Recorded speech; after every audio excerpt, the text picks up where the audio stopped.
Hey everybody, and welcome back to my review of One Piece chapter 1140. So I'd just like to start off on a little tangent. So I was getting some notes up to, comment on some later things, got up the Gorusei, and, that's going to come back later, and if you've read this chapter, you know why. And just like started reading trivia, and oh, these ones have Conquerors Hockey. Oh, the wiki's gone back to calling it Supreme Kings Hockey instead of what is it? Hakusho no Hockey. Because God, I hated when the One Piece wiki for a while was using the Japanese names for the hockey types. And then I was just on a little rant looking at on a little rabbit hole looking at the armament hockey users.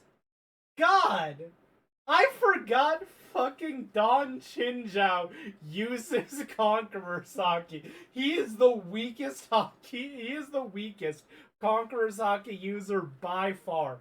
We got Shanks and Luffy, who are both emperors. Rayleigh, who's a command, who was second hand to the Pirate King. Boa, who's a warlord. Doflamingo, who's a warlord. Or Big Mom, who's an emperor. Katakuri, who's a first commander of an emperor. Eustace Kid, who is around emperor level. Sengoku and Garp, who are, like that kind of emperor level guys. You got you got three of the Gorusei who are around emperor level. You got Kaido, who's emperor level. You got Yamato, who honestly, Yamato versus Big Mom, like Yamato might be emperor level too, and then Zoro, who's like a emperor commander. Like, God, basically everyone here is either an emperor commander, a warlord, and Don Chinchao. He is so out of his league, it's ridiculous. And like part of the whole plot with just part of the like side plot with Don Chinchao is that his son managed to like basically beat him out in an armament hockey contest, if I'm remembering correctly. So it's just kind of insane to me that this guy is a Conqueror Saki user and his non-Conqueror son has just beats him in armaments. Like, Don, you have so much potential. Well, actually, that was kind of his arc. He had so much potential and before his horn thing got broken. Oh, God. Anyways, on to the review itself. We got Ulti tied up to to a, like, spinning board as swords are being thrown at her. And at first I thought they were all like hitting her clothes, but no, you can see it's like one's going straight through her arm and she is bleeding. Another is like right next to her neck. She's being tortured to death as page one is being held to the ground with a sword to his neck. Also, as I was getting ready to review this chapter, the next chapter comes out and I haven't got a chance to read it yet. Ah! So after this, I'm gonna read 1142 and then review 1141 tomorrow, probably. Maybe I should just review 41 while it's the newest. We'll see. So we get a good fight between Scopper and Luffy. I'm really not going to do a play-by-play here, but when things start to get serious, Zoro has to I'm going to have to pause for a moment. As I was saying, when things start to get serious, Zoro has to yell, "Luffy, watch out!" And as Scopper starts swinging his axes, making like air cutter blades going through the sky, Zoro has to come in, use a sword to deflect one as it breaks out and breaks off a tower of the castle. Luffy realizes he needs to get serious, so he gets into gear fifth. And I'd like to note something I think is really cool. So Luffy is wearing is wearing like a horned helmet with like his straw hat on top of it during the fights, and oh, actually, I gotta say, the banter between Luffy and Gabon is so great. I'm gonna go back for a second. So, at one point, let's see. Gabon mentions the Straw Hat and says that, hey, Straw Hat looks better than your helmet. Luffy says, yeah, it's because it's a treasure I'm holding for Shanks. Now give me that key. To which Scoffer says, you're only holding on to it? He didn't give it to you? What a cheapskate. So, great banter back and forth. But yeah, Luffy's wearing that horned helmet, and when he goes into Gear 5th, he actually looks like he has horns. And I believe this is the first time we've seen Gear 5th this arc, but that's something I want to keep an eye out on. Like, is there anything? Because I believe it's next chapter. No, it was a couple. Yeah, it was a couple of chapters ago we learned about ancient giants having horns, and like we have ancient giants like Loki right now. I'm guessing horns are going to be relevant. So, yeah. Alexa, stop. I apologize for that. But yeah, they're fighting against Scopper, Gear 5 Luffy, 3 Sword Style Zoro. They both go into attack, and Scopper gets a glint in his eyes, which some people are guessing is observation hockey. I agree. He just drops his axes, puts his hands in the his hands in the air and say, I yield. Like, both Zoro and Luffy, like, end up drifting past him and need to regain themselves. Like, what the hell? Stop playing games with us. You tried to kill us. Well, did I? And yeah, the key is in their possession, and he goes and says, hey, Felbeth's still intact by the time you leave this island. Come see me again. Because remember, they don't know he's Scopper, and he probably has stuff to say, because he's probably the man marked by flames that has the 4th Road Poneglyph. But, yeah. And just the fact that, the fact that Luffy, the fact that Scopper is just like, hey, if Elbaf is still intact,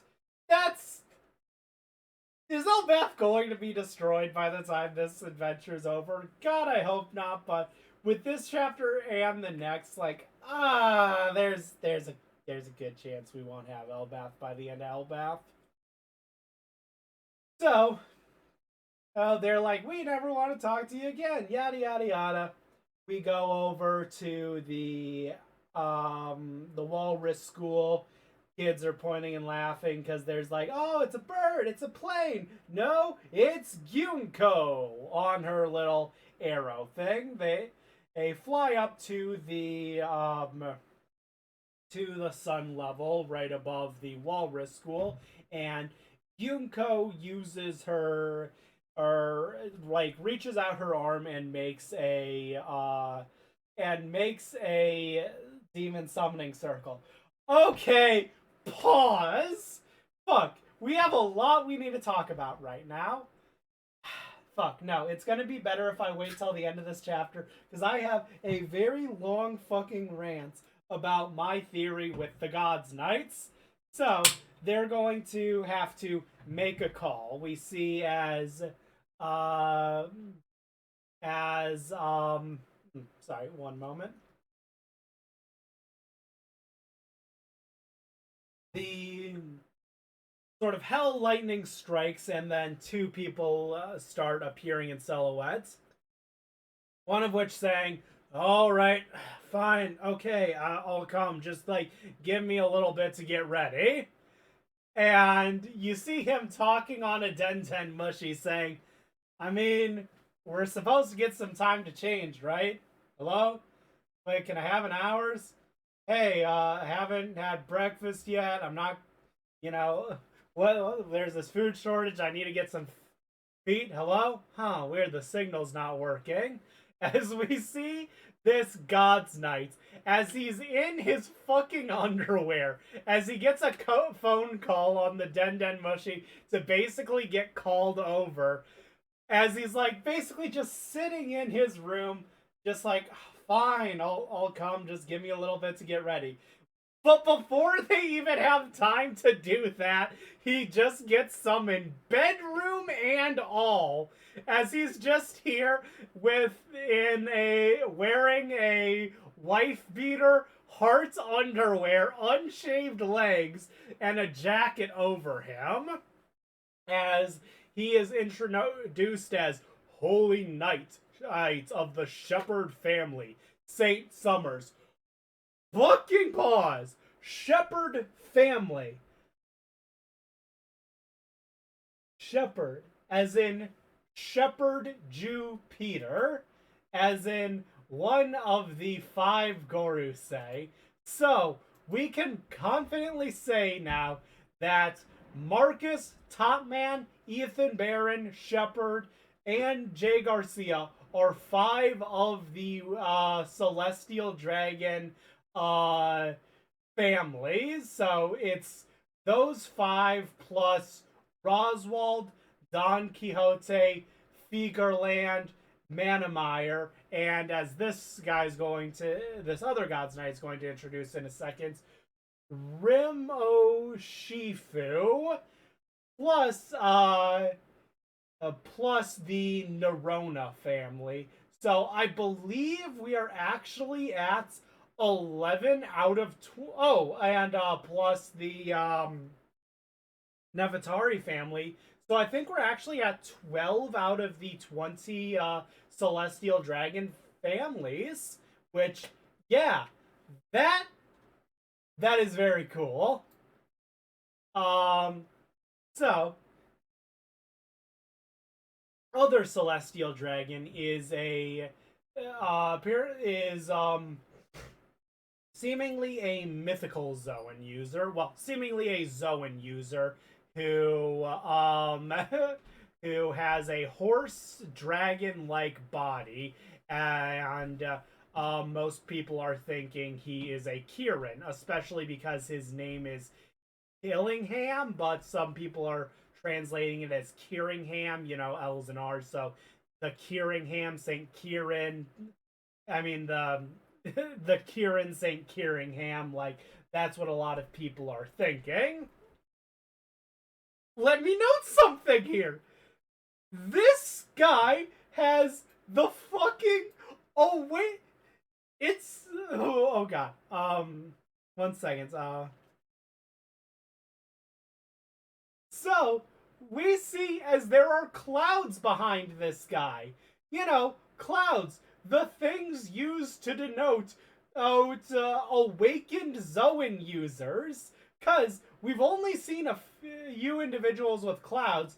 First being Luffy, who he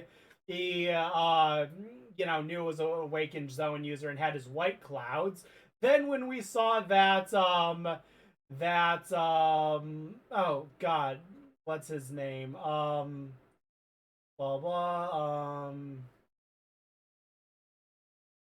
When we saw Rob Lucci and Kaku with awakened fruits, we saw them with clouds. And then when we saw the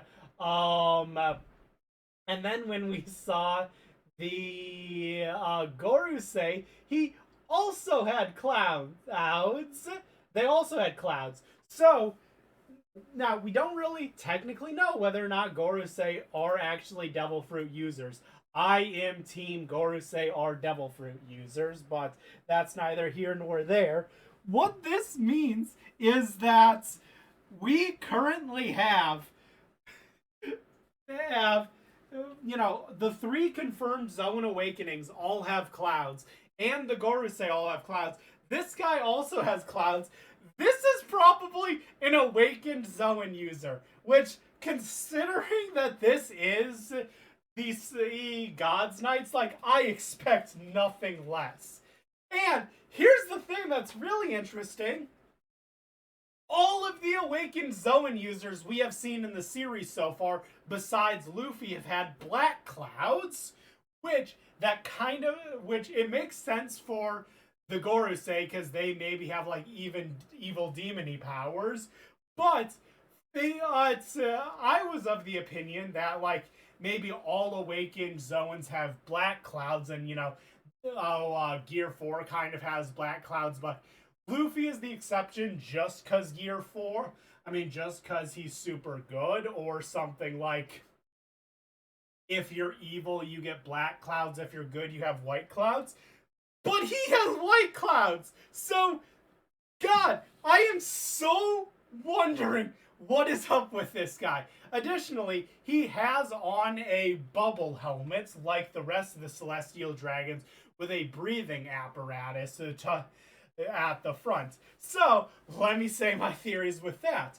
We know that these guys were seemingly summoned from Marie Joie, and the fact of the matter is that we don't see Celestial Dragons using these helmets at Marie Joie because, that's where they live. They only put on the helmets when they go to the lower realms, so they don't breathe the air of the commoners. And we haven't seen, the Gods Knights really care about that stuff.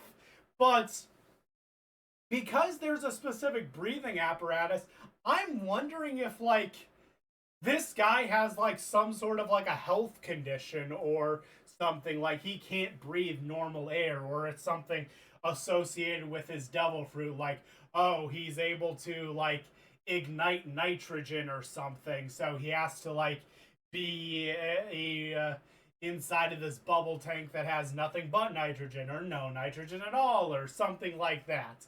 And, we got, oh yeah. We also need to dissect the names here. God. We have a lot to dissect this chapter about the Gods Knights and their abilities, and we are going to have to keep pausing every couple of fucking panels. So, way we were introduced to it is that Garling and Shanks were introduced as Garling and Shamrock were introduced as Saint Blank Figarland and God's Knights. So they had, the Saint epithets. Gyunko was different because she did not have the Saint epithets. My theory with Gyunko is that she is not a celestial dragon by birth. Rather, she managed to get the rank of a God's Knights. Now, I'm of the opinion that maybe so with these two, we see that they are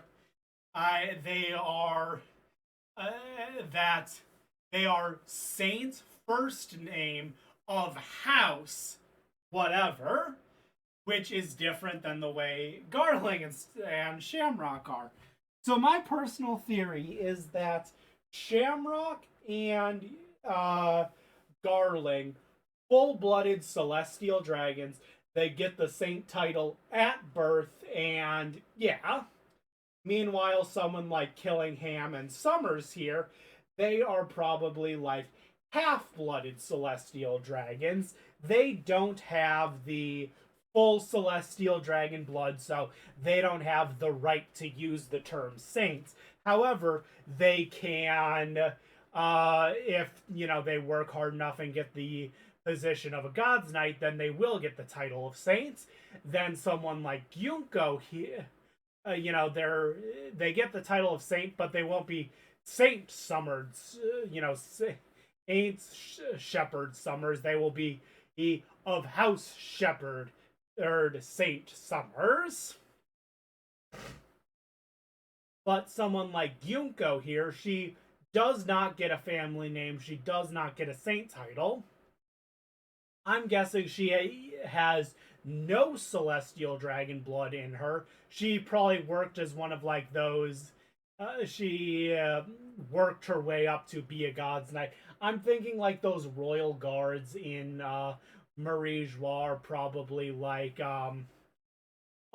like the step down from a God's Knight. Like anyone who wants to can become one of those guards. They're filled by people who either want to and like the main reason you'd want to be a guard is to be promoted into a God's Knights, where if you're a half-blooded celestial dragon, you're not allowed to be called a saint, but through work and becoming a God's Knight, you can earn your saint title. And for non-celestial dragons, you can never earn that saint title, but you can still become like a quasi celestial dragon through work. Either that, or I'm looking too much into the Saint Summers and Saint Killingham. They are just full-blooded celestial dragons, and Gyunko is a half-blood. I do think that Gyunko's lineage is something to be studied. Okay.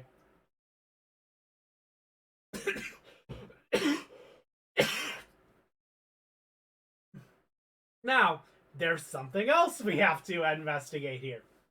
We saw that Summers and Killingham were summoned without their consent. Meaning that you don't, that like, the Gorosei obviously consented to being summoned when Saturn summoned them. When they were summoned back, that was because of the hockey blast when Shamrock and Gyunko were using it, they probably consented to using the portal because they were using it. But for these people, it seems like they can be dragged there without their consents. Next thing, I'm going to zoom. I don't have it on screen, but on the shoulder, on the left elbow of Summers, we do see this mark. We're going to get to that in a second. Also, there's this really cute thing where Gyunko isn't looking at Summers until he gets dressed. So yeah, they're just doing some talking like, this is the land of the giants. It's huge, yada yada, and they're getting dressed, talking about all right, what's the details. As Summers gets fully dressed and let's see, where is it? And we learned that Shamrock is actually being called back to Marie Joie because there's actually some dire straits going on over there, and he's been requested back. So if someone's requesting him back, it's either one of the Gorosei, most likely his father, or Eam directly, because, like, if I'm understanding it correctly, the Shamrock is like sixth highest in the world, so maybe it's like Kong. I don't think Akainu could call for him, but maybe Kong has the ability to call call for the God's Knights, but yeah, I doubt it. But yeah, as they're talking, they learn that they discuss how their goal here in Elbath is to kidnap the children and take them back to Marie Joie, and then basically give the Giants an ultimatum saying, hey, either you like surrender, you join the world government, and we get full control of Elbath, or you fight us and we kill your children. Something to like force Elbath to surrender without ever having to fight them. So, that's the goal. Teleport in, grab the kids, get out. Killingham here mentions, but those without the mark cannot travel through the Abyss Pentagram. Pause! Oh, fuck! And, okay. Well, okay, I'll actually finish the chapter here, because there's, like, one panel left where it's just Shamrock saying that since he's being summoned back, the other three God's Knights should turn this into a game. It might be an extermination game type thing where it's like, okay, 1 point for every child you capture, 5 points for every giant you kill, or maybe it's the opposite because children are more valuable to capture. Whatever. It looks like it's some sort of a recreation of the extermination game, like on God's Valley, but with capturing children. So, let's dissect these pentagrams now. We know that but those without a mark cannot travel through the abyss pentagrams. So, let's take that latter thing. We now know that these pentagrams that the God's Knights are using to teleport are called abyss pentagram, are called you travel through the way they work is you travel through the abyss. Now, what does that mean? I don't think it is actually, because it seems to be instantaneous teleportation, so it doesn't seem to be like the Nether in Minecraft where you enter a Nether portal, travel at 8 times speed, and then come out the other side. It seems like, it's instantaneous. Maybe the route does go it's essentially making a tube that goes through hell and connects both the places together. But this does confirm some abyss imagery when it comes to the celestial dragons. We also know that you need a mark on you. We saw as Summers had a mark on him.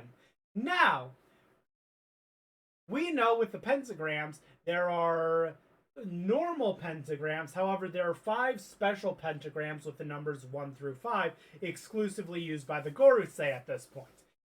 And because of this, we can now talk about what powers do you get when you have these marks. So, first things first, I think that there are 2 types of marks. A greater mark and a lesser mark. The greater mark is on the 5 Gorosei, will likely have the numbers 1 through 5 on them, and are given to people by Eam directly. The lesser marks, we don't know whether or not they're given by Eam or the Gorosei. I'd like to say they're given by Eam. Like, Eam has to touch someone to give them the mark. And considering they don't just slap marks on all of these, if they could just slap marks on all of these kids, then these God's Knights would, or if Eam could do it over Wi-Fi. Even if a Gorosei could, could just one Gorosei come here real quick to tap a bunch of kids? Yeah. So I think only Eam can place the marks, period. What do these marks do? First off, with a mark, you can travel through a portal. Second, if you have a mark, you can be forced through a portal, or unsummoned if you get hit with a large enough hockey blast.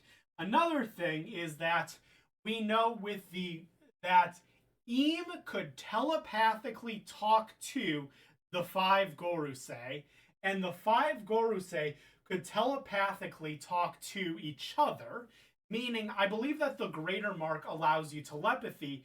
However, Summers here using a Den Mushi implies to me that telepathy is not part of the lesser mark power sets, though Eam might have the ability to talk to them directly. Immortality. We know that the Gorosei don't age. We know that at least Saturn was alive 200 years ago. I'm guessing it's going to be the case that all 5 of the original Gorosei were alive since the Void Century. I'd personally like if members were rotated out. It's just been 200 years since any of them have died. But because we know that Garling was the supreme commander of the God's Knights, he clearly would have had a mark. And we also know that he aged, meaning that if you have the mark, you are not able to age.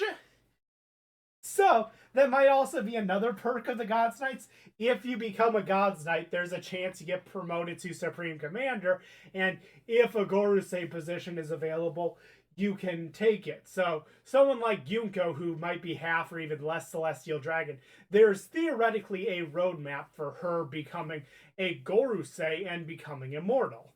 Because Eam could just snap their fingers and rip the mark off of and like kill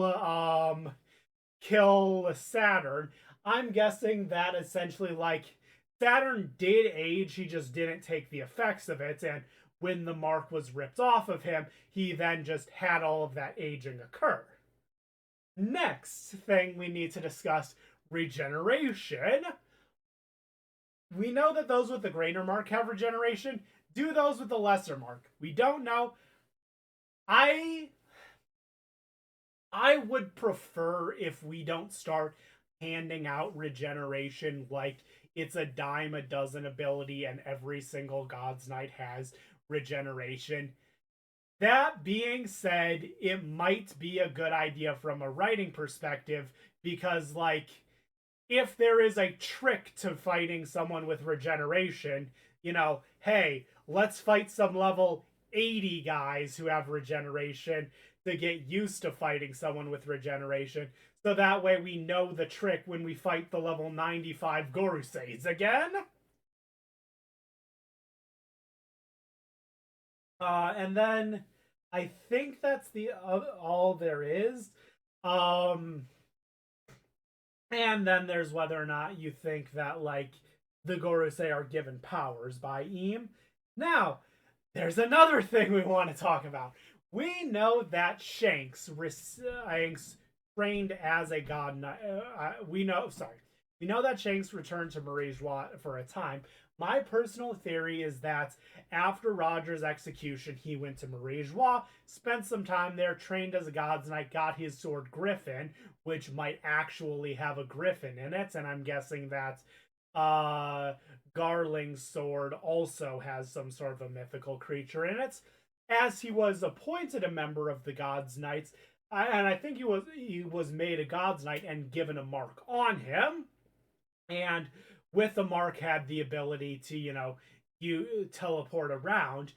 But I think one thing is that I don't think Eam could just like kill him over Wi-Fi, but I think at the Eam, whether being able to like talk to Shanks or see through Shanks' eyes or deal damage to Shanks, something like there was something that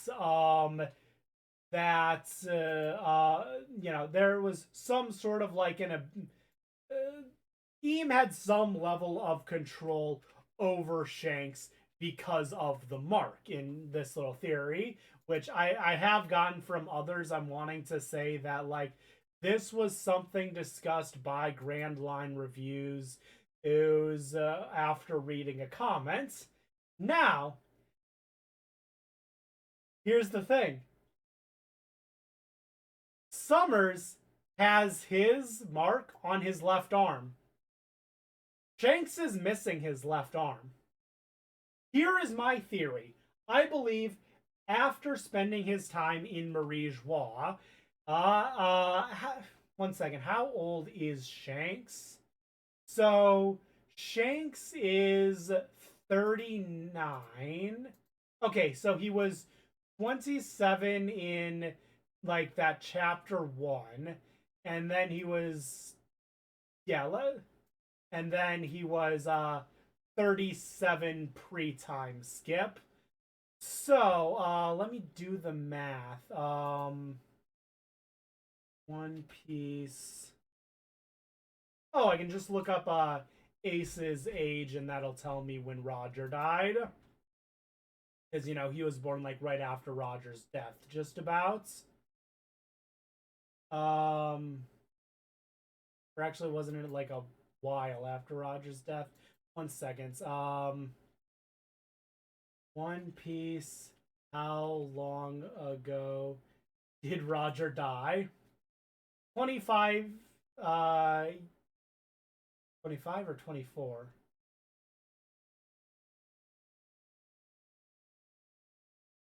1 second.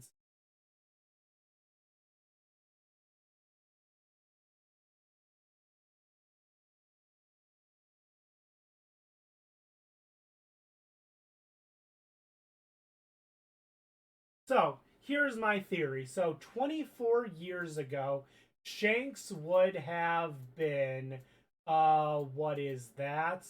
Shanks was 39 minus 24. Shanks was 15 years old at the time of Roger's execution, and at that time he went up to Marie Joie, and this is about a dozen years before Chapter 1. He spends some years there and gets the mark. He probably becomes like youngest god knight in history along with his brother or something like that.